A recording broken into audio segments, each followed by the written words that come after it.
Cette semaine, aux Échos du Vatican, le commandant de la garde suisse pontificale quitte ses fonctions. C'est le pape lui-même qui demande son départ. Le Saint-Père célèbre la messe dans la basilique Saint-Pierre pour la journée mondiale de la vie consacrée. Le souverain pontife annonce un voyage apostolique en Bosnie-Herzégovine. Il se rendra en juin prochain à Sarajevo.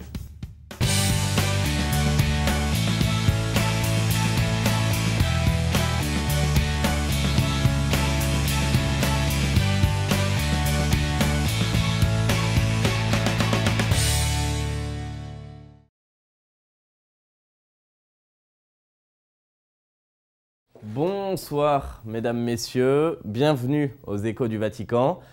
Direction pour commencer la basilique Saint-Pierre. Elle était pleine ce lundi de religieuses et religieuses, mais aussi de laïcs consacrés. Et le pape, à leur intention, y a célébré la messe, car c'était la journée mondiale de la vie consacrée. Le Saint-Père en a parlé dans son homélie en s'inspirant de la présentation de Jésus au Temple. Je vous propose d'écouter un résumé. Anche noi oggi, come Maria e come Simeone, vogliamo prendere in braccio Gesù. Nous aussi, aujourd'hui, comme Marie et comme Siméon, nous voulons prendre dans nos bras Jésus parce qu'avec lui, on rencontre son peuple. Et nous l'atteindrons seulement si nous nous laissons saisir par le mystère du Christ.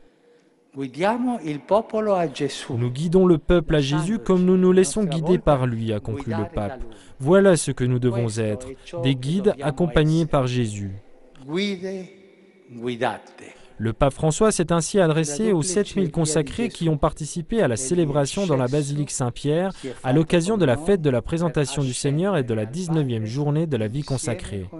En commentant le passage de l'Évangile où Marie introduit Jésus dans le temple, en le portant pour rencontrer son peuple, le pape a souligné qu'elle le porte, mais c'est lui qui la porte sur ce chemin de Dieu, c'est lui qui vient à nous afin que nous puissions aller vers lui.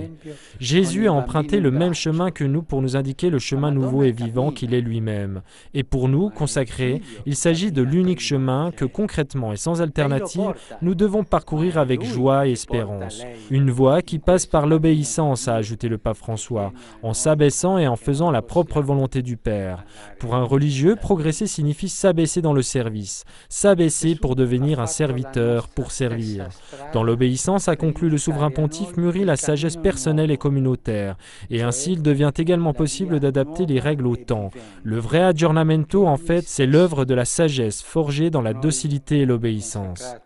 Dans ce chemin, nous devons nous préserver de vivre notre consécration de manière light et désincarnée, qu'on réduirait ainsi à une caricature de la vie religieuse, dans laquelle on réalise une succession de choses sans renoncement, une prière sans rencontre, une vie fraternelle sans communion, une obéissance sans confiance, une charité sans transcendance.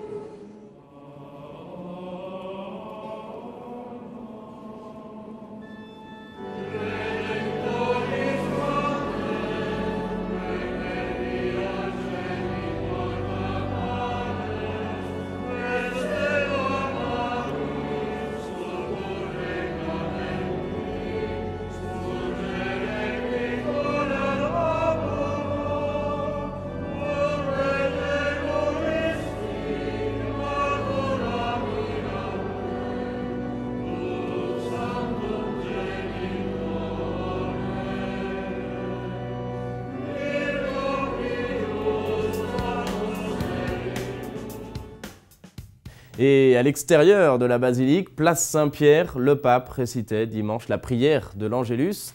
À cette occasion, devant des milliers de fidèles, le Saint-Père a commenté l'évangile du jour. Et l'évangile, a-t-il dit, justement, peut changer la vie.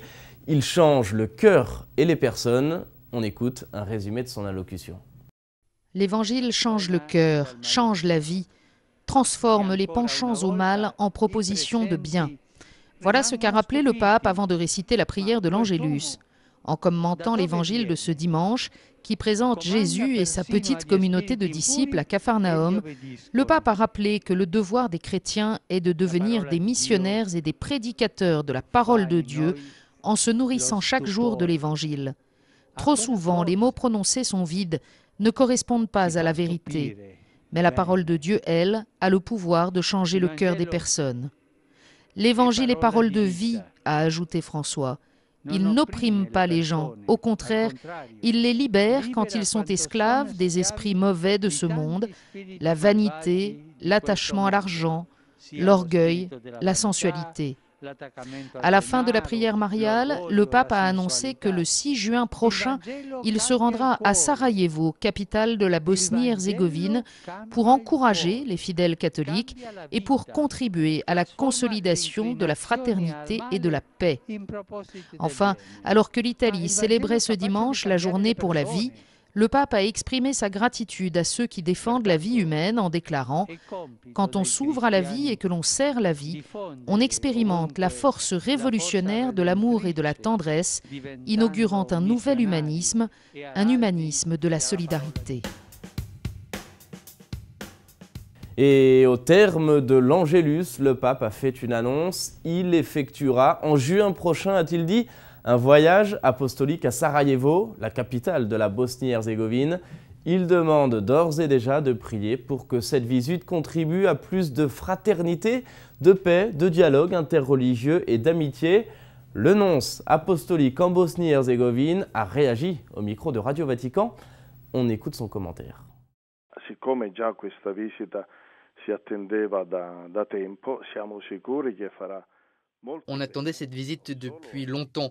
On est certain qu'elle fera beaucoup de bien, et pas seulement aux catholiques. Vous savez que Sarajevo est un peu un carrefour, pas seulement culturel, mais aussi sur le plan religieux. Différentes confessions chrétiennes, différentes religions. Le leader musulman de la ville me disait de dire au pape qu'il vienne. Ce fera du bien à tout le monde en Bosnie-Herzégovine, même si la visite sera seulement à Sarajevo pour des raisons de temps. À tous les niveaux, cette visite est très attendue. Je peux vous le dire déjà, c'est important pour la paix, pour le processus de paix qui est en cours, mais qui n'est jamais complété. Et il y a aussi la question du dialogue interreligieux et le dialogue écuménique.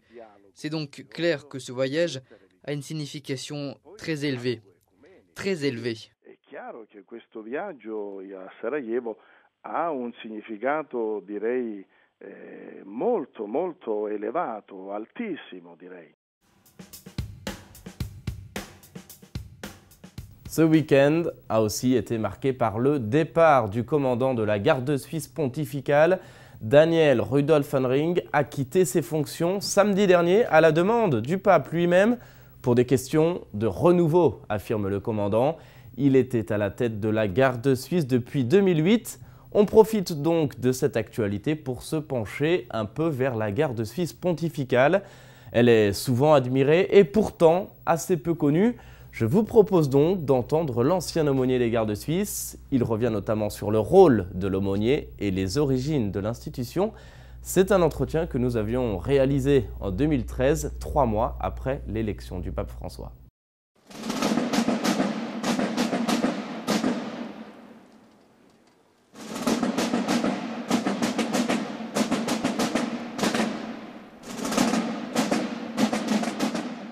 Est-ce que vous pouvez, pour commencer, m'expliquer un petit peu l'histoire de la garde suisse? Pourquoi est-ce que ce sont des gardes suisses qui protègent le Vatican? Eh bien, on est en 1506 quand Jules II fait appel au premier garde suisse, au premier Suisse, comme pour sa garde personnelle. Il a voulu imiter un peu le roi de France. Ce n'était pas une tradition à la cour du pape d'avoir une garde personnelle. Et donc c'est Jules II qui a eu cette idée en premier, puis s'est demandé à qui il pourrait faire appel. Comme il avait été évêque de Lausanne, il connaissait les Suisses personnellement, il avait une expérience de la Suisse, et ils étaient réputés en général pour être de très bons soldats, très fidèles, très disponibles, parce qu'en Suisse, il manquait de travail, si on veut dire ça comme cela aujourd'hui. Et donc, c'est leur bravoure et leur loyauté qui étaient réputées, et c'est ce qui a convaincu Jules II. Quelle est votre mission principale en tant qu'aumônier de la garde suisse? Quel est votre rôle? Alors mon rôle est purement spirituel, même si j'ai un grade militaire où je suis considéré comme un lieutenant-colonel, c'est-à-dire au même grade que le vice-commandant, pour donner justement à l'aumônier l'importance qui se doit ici. Et donc, mais je n'ai pas de rôle militaire du tout, même si je participe aux séances du commandement. On me demande mon avis aussi sur les choses ordinaires, mais pas les choses techniques du service. Mais mon rôle est celui d'un prêtre. qui accompagne ces jeunes qui passent 2 ans de leur vie au minimum au service du pape dans un contexte pour eux tout à fait nouveau. Ils sont jeunes, ils ont 20 ans. Comment se vit la spiritualité justement dans la garde suisse? Alors, il faut dire d'abord qu'ils sont très différents. Ils arrivent ici avec une expérience de la foi en famille ou en paroisse très différente de l'un à l'autre. Même si la condition d'entrée, c'est d'être bien catholique, baptisé, confirmé, recommandé par son propre curé, mais on a quand même des gens très très différents. Et alors c'est un défi pour l'aumônier de savoir les accompagner en les prenant là où ils sont chacun. Le saviez-vous? Après son service, l'uniforme du garde suisse est détruit au hachoir afin d'éviter toute utilisation frauduleuse. Une fois encore, le pape dénonce la culture du déchet et du gaspillage. Les nations doivent protéger la création. Il n'y a pas d'humanité sans culture de la terre. C'est ce qu'affirmait le pape ce week-end en recevant un syndicat agricole italien. C'était pour célébrer le 70e anniversaire de l'organisme. On écoute un résumé. L'absolutisation des règles du marché, une culture du déchet et du gaspillage qui, dans le cas des restes alimentaires, prend des proportions inacceptables, ainsi que d'autres facteurs, provoque la misère et la souffrance de nombreuses familles. C'est par ces paroles que le pape François a accueilli au Vatican les représentants du syndicat agricole italien Coldiretti. Le pape a souligné que le travail de ceux qui cultivent la terre se présente comme une véritable vocation et mérite d'être reconnu et valorisé comme il se doit, y compris à travers des choix politiques et économiques concrets. Un autre point d'attention soulevé par François est la sauvegarde de la création, afin qu'elle puisse continuer à être, comme Dieu le veut, source de vie pour toute la famille humaine. Invitant à retrouver l'amour de la terre, notre mère, le pape n'a pas manqué de rappeler les mutations climatiques accélérées et les événements météorologiques extrêmes toujours plus nombreux, qui sont des signaux d'alarme pour inviter tous les pays à collaborer dans ce domaine.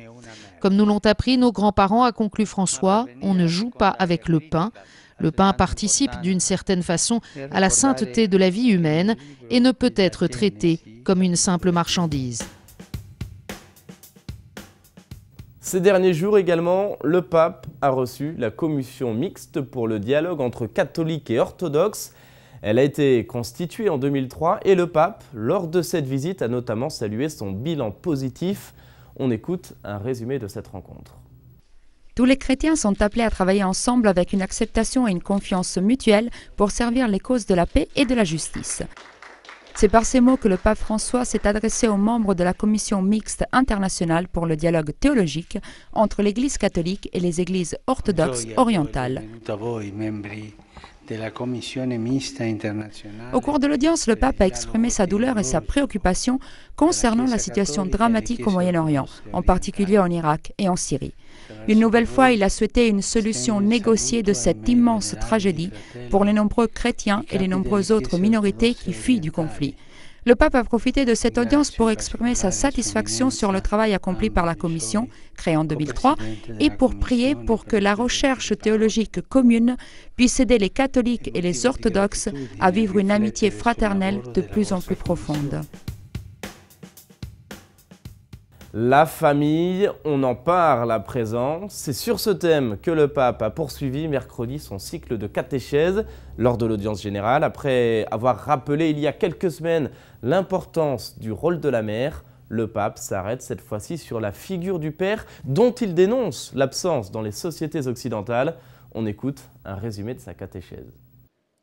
Chers frères et sœurs, reprenant notre catéchèse sur la famille, nous nous laissons guider aujourd'hui par le mot « Père ».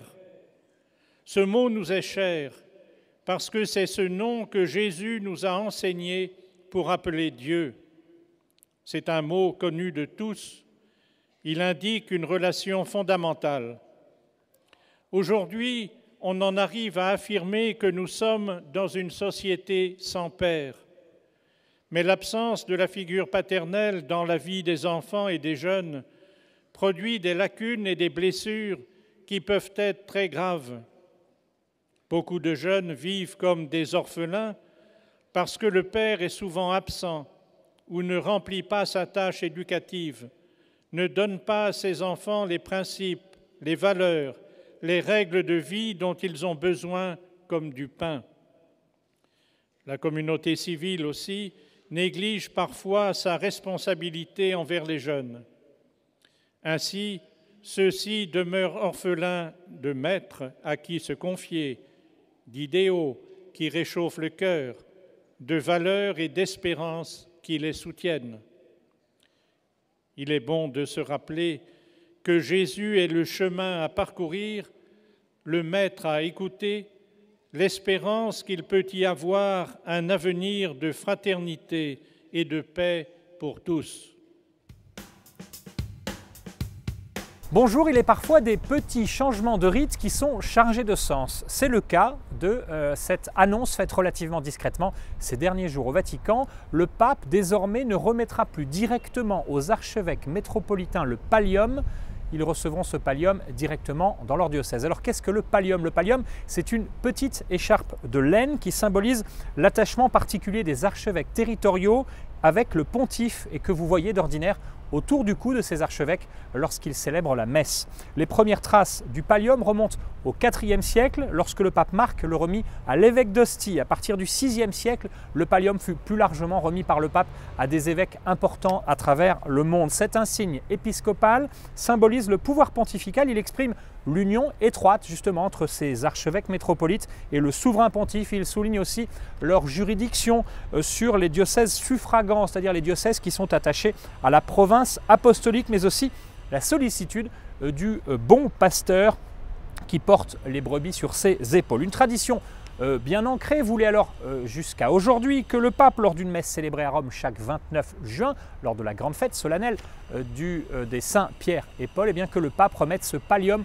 aux nouveaux archevêques métropolitains. La messe du 29 juin aura toujours lieu. Les archevêques nommés dans les 12 mois précédents seront toujours invités à venir à Rome. Ils concélébreront avec le pape et au cours de cette messe, leur sera remis le pallium, cette écharpe blanche brodée de croix noire, mais c'est dans leur propre diocèse qu'elle sera désormais passée autour de leur cou par le nonce apostolique ou par l'évêque qui les installera. Avec ce léger changement, le pape François veut permettre en fait à toujours plus de fidèles localement de participer à ce rite bien particulier. Il entend surtout renforcer l'autorité, somme toute symbolique, des archevêques métropolites et puis renforcer la collégialité épiscopale, la synodalité. On se souvient que Benoît XVI, lui, avait choisi au début de son pontificat de ne plus célébrer les messes de béatification, mais seulement celles de canonisation. Là encore, il entendait donner plus de poids, de valeur aux églises locales. La question de la semaine, c'est Marie qui la pose. Elle demande quels sont les critères de sélection pour devenir garde suisse. Eh bien, pour servir comme garde suisse, il faut être suisse, évidemment, et même incorporé dans l'armée suisse. Il faut naturellement être baptisé catholique, pratiquant aussi, avoir une réputation irréprochable, avoir entre 19 et 30 ans, mesurer au moins 1,74 m et enfin être célibataire. Si toutes ces conditions sont réunies, alors les candidats pourront passer les entretiens. Et au total, ce sont 110 gardes suisses qui protègent en permanence le pape et le Vatican. Vous avez peut-être, vous aussi, une question à poser, alors n'hésitez pas, envoyez-la moi sur la page Facebook de Ciel et Lumière ou par courriel à l'adresse suivante info@cieletlumière-tv.org.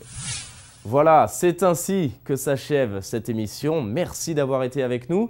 Je vous souhaite à tous une très belle fin de soirée et je vous dis à la semaine prochaine pour de nouveaux échos du Vatican.